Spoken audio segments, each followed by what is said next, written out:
What up, y'all? Good morning. It's your boy Gangsta G-Way. What up? Well, y'all see what I got going on today. Taking this thing out to Cali. Actually going to Northern Cali. So this will be the first time blessed to be in Northern Cali. You know, check my load. Believe it or not, she's not that heavy. But we're gonna go ahead and snatch these few thousand pounds. Now it's more than a few. I want to say it's about 40. But we'll holler back at y'all. Yo, just want to say good morning. Mikey.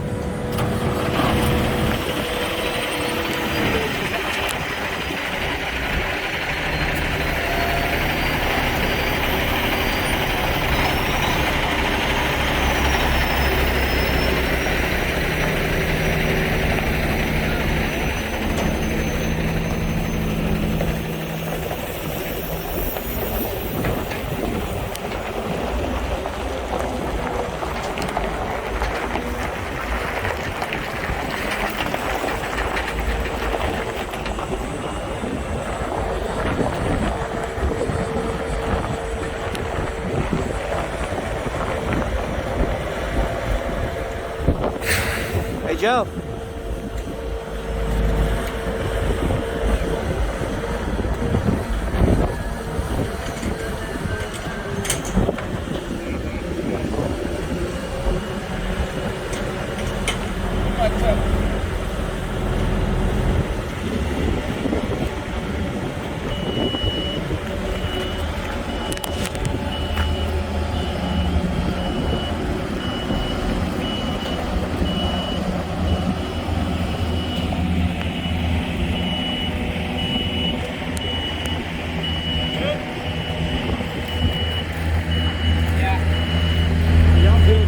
Just for that.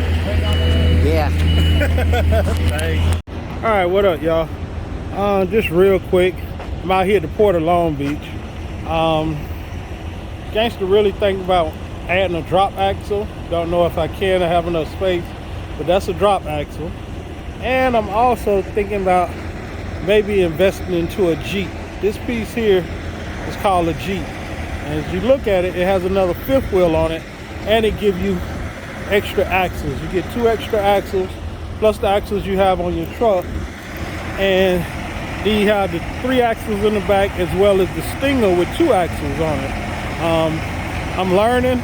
I don't think I'm ready for a Stinger yet, but I might be looking at a mini deck trailer with a Jeep on it to support the extra weight. They're gonna bless it. It tends to get kind of addictive. Heavy haul is addictive. I got to tell y'all that. Now here go another fellow Landstar driver. He has a Kenworth, and his has a drop on it too. Now I think his was an add-on drop. Not sure. Might be a factory. Somebody in the comments let me know. But let me get in here. I had a deadhead down here to the port. Didn't find nothing. I took a 34 deadheaded from Sacramento. I flipped the camera around. Yep. Deadheaded from Sacramento down here to LA. Stayed in Ontario last night. Bad camera angle. Stayed in Ontario last night. And really couldn't find nothing, and really didn't find a low boy load. I ended up getting a great paying step deck load. Well, let me get in here and get my paperwork going. Holla back. What up, back at you. Like I say, out here at Port of Long Beach. Out here looking at the Pacific. But long story short, like I say, really couldn't find no low boy loads. Paying nothing. I ended up getting a step deck load, paying low boy rates. Gonna take me out to San Antonio. I hope to get out there, drop off Monday, and keep it moving, y'all. Keep it moving. Gotta move my tarps. So they getting ready to load me. They go to Pacific Ocean. That's for all my Miami folks used to the Atlantic, you know. Yeah. Something to see. If you ain't never been out west, you need to come out. You definitely need to come out for my non-truck viewers. And speaking of viewers, real quick, I'd like to get a shout out to my overseas viewers. Jamaica, Indonesia, India, and who else was on that list? It was another country, but shout out to all gangster overseas viewers. I really appreciate y'all. All right, let me get this stuff loaded on here. All about it. All right, what up, y'all? It's your boy Gangsta G-Way. Sitting here with a fellow driver. Y'all know how it is out here on the road. We meet drivers and have things in common, just different conversations. And real quick, we're gonna give a little bit of Mr. Roberts' background. How long you been trucking, Mr. Roberts? 36 years. Wow. Started on the cab over? Did pretty much, Mac. My first truck really was a 64 Freightliner cab over. Oh, what? Yeah. Oh man. So if y'all looked earlier, I just showed a little clip of his truck. I kind of got a little beef for him. You see, he got that third axle on there. He can scale a little more weight than me, you know. But tell us about your heavy haul. How long you been doing heavy haul, oversized, double drop, Jeeps? Yeah, I've been probably doing heavy hauls about 15, 20 years. When I worked in the oil field, pulled 60-foot trailer, 2-axle Jeep, and 2-axle Stinger, and I moved cranes around and super loads around. Pretty much all my stuff's been at oil fields, you know, Okay. moving drilling rigs. Oh, okay. How long you stayed out there? I've been doing oil field all my life. I used to have to pull the regular trailer, a step decker or flat, and hauling pipe and what in the oil field back in the 80s and stuff. And then from 2006 to 2012, we moved drilling rigs, and you know, back in 2006, we never even got no permits in Texas or nothing, man. We'd haul super loads in Texas without permits. You know, the DOT wouldn't even mess with us. Oh man. You know, but you don't do that these days. Yeah, CSA 2010 took care of that. Yeah. You know, speaking of that, long as you've been in the industry and seen the different changes, we ain't even talking about ELD. What you think the biggest change, forget the ELD, you done seen in trucking that kind of, you know, just shook the industry up? Pardon my French, but letting candy-ass truck drivers get behind the wheel of them trucks. Actually, you know, we was just inside the Iron Skillet. We had breakfast and talking amongst ourselves, and the whole corner we got in that conversation. You got these guys now with their foot all up on the steering wheel, holding a cell phone. You know, it's just a different generation of truckers. I'm new to the trucking industry, as y'all know, but I guess it's that generation that I'm from that we just wouldn't do stuff like that. It's ridiculous. No, back in the day, we see a truck driver broke down, we'd pull off the side of the road, we'd help everybody helped everybody out. These days, hell, your truck will be on fire, you can be on fire, ain't nobody gonna stop and help you do nothing. But half these guys don't even tow tools no more. I do. I got impacts, everything in my truck.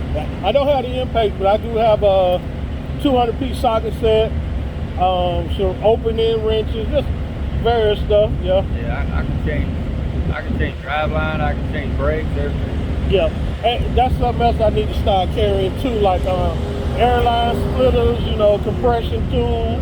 Yeah, I need to definitely carry stuff like that. Otherwise, in the truck industry, what's going on right now? Would it be anything that you would change? Well, I miss the old school days, but all these big trucking companies that have their automatic trucks and stuff, they don't teach drivers. They just teach them how to turn that steering wheel, turn the key on, turn that steering wheel, put it in drive, and go. And they don't teach them the basics of what trucking's about. You know, I mean, they got a 65 mile an hour truck to get to center lane. They just stay there all day long and don't care about other drivers. They don't care about nobody but themselves. You know, and Yeah. I mean, there's some good ones and there's a lot of bad ones. Yeah. The bad outweighs the good, but you know, and there's no respect in trucking anymore. You know, drivers don't respect each other. You know, and you got these new, I don't know the name for it or whatever, but these new drivers out here that don't have a clue about trucking. They found an easy way to make easy money. You know, and they let these trucking companies walk all over them, and they learn the hard way. And these lease purchase companies doing it, man, stay away from them, man. Yeah. Because they will. All you're doing is paying their taxes for them. Is all you're doing. Yeah. And you're gonna go. I mean, some make it, some don't. But most likely you'll never see a home. Oh yeah. The way that now it's a difference between leasing a truck from a company you don't work for, and it's a difference from leasing a truck from a company that you actually work for. And I call that the hamster wheel. They got you on a constant circle. Like you say, you can't take off work, you know. That's right. Yeah. And I can give you a perfect company to stay away from. It's called Tradition Transportation out of Angola, Indiana. Stay away from them idiots. And another thing with that, a lot of these new truckers, when you're going through your truck driving school, I don't care if you was Snyder, Swift, whoever the mega carrier is you with, ask to be trained with your trainer on a manual. Because I say that because they sticking y'all out here in these automatics, and when you become into the real world where it's owner operators, own equipment, I won't buy an automatic transmission truck for a driver. You'll buy one for one of your drivers? I don't know. So, you know, think about the versatility. Now, also in your trucking career, you've been doing it a while. You say the camaraderie isn't there no more. Do you think it's a generational gap? Oh, yeah. Oh, okay, yeah. Yeah, it's like when they changed the law to back in the day we had chauffeur license, then they changed it to CDLs, and then you know there's a lot of old school. I've never done it. There's a lot of old school drivers. They had 3 or 4 licenses in different states, you know, and then CDL put an end to that. And I've only had one license my whole life. I keep my driving record spotless, and I do obey the law, you know. And back in the day, in the 80s and before, when you load a load out of California, produce or whatever, and you have to take it up to Syracuse, New York, you're already 3 days late before you even load a load. Then you got to make up 3 hours.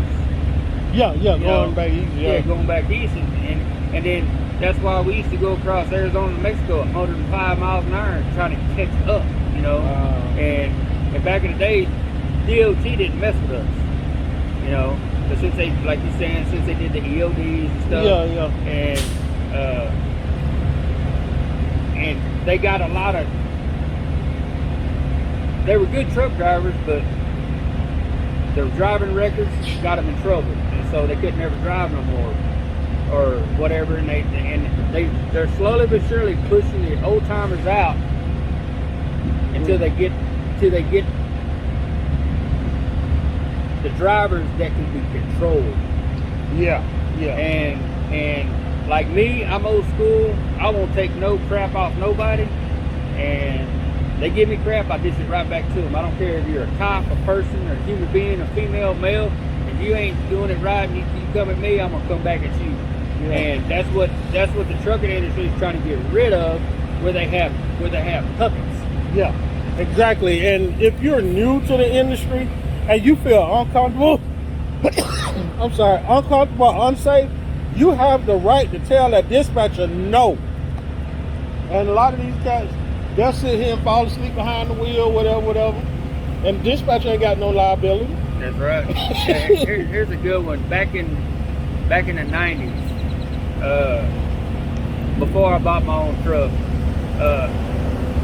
times are hard, you know, and I called JB Hunt, you know, out of Houston where I could work local, and the recruiter asked me questions, asked me what I was about, and they would not hire me not because of my driving. They would not hire me because I don't take no shit off nobody. And the dispatchers, they force you to go on loads. If you don't, they'll make your life miserable where you have to either quit or just give in, you know. And JB Hunt said they would not hire me. And I said, why? And he goes because, and then I told them, because I won't take no shit off of you. And they go, exactly. Wow. I just hired a JB Hunt driver. I'm happy with him.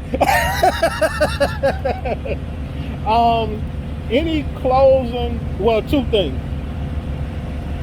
Can you make a statement to people coming in the industry?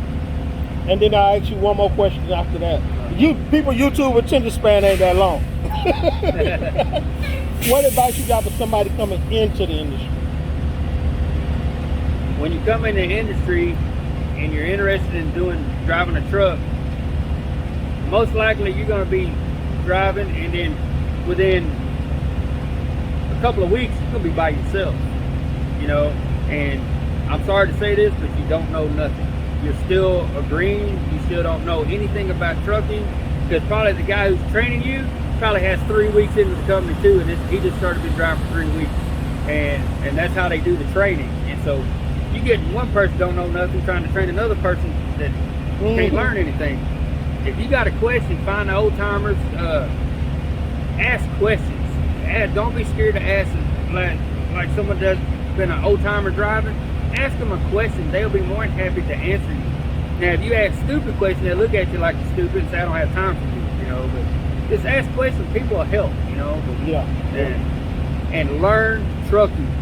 Read the books. Read everything. Learn trucking, what to do and what not to do. Don't just get out here and say, I'm a truck driver. No, you're not. I mean, you can be driving there for 30 years and still don't know a damn thing, you know. And learn it. Respect it. And respect everybody around you. Help somebody that needs help. Quit just saying, oh, they got it, you know. You don't know what kind of life they're in. You know, hey, you need any help? Man, I appreciate it, you know. Help people. Pay it forward, you know. If someone helps you, you pay it forward to somebody else and help them. That's the way this world needs to go, is help one another and care for each other. And trucking and the whole damn world is like that. Nobody cares nobody but themselves. Yeah. Everybody, especially on the highway, people cutting you off. Everybody's business is more important than yours. You know, somewhere along the way, we'd have lost that camaraderie in as Americans. You ask me, period. Yeah. We'd have lost that camaraderie. Before we get up out of here,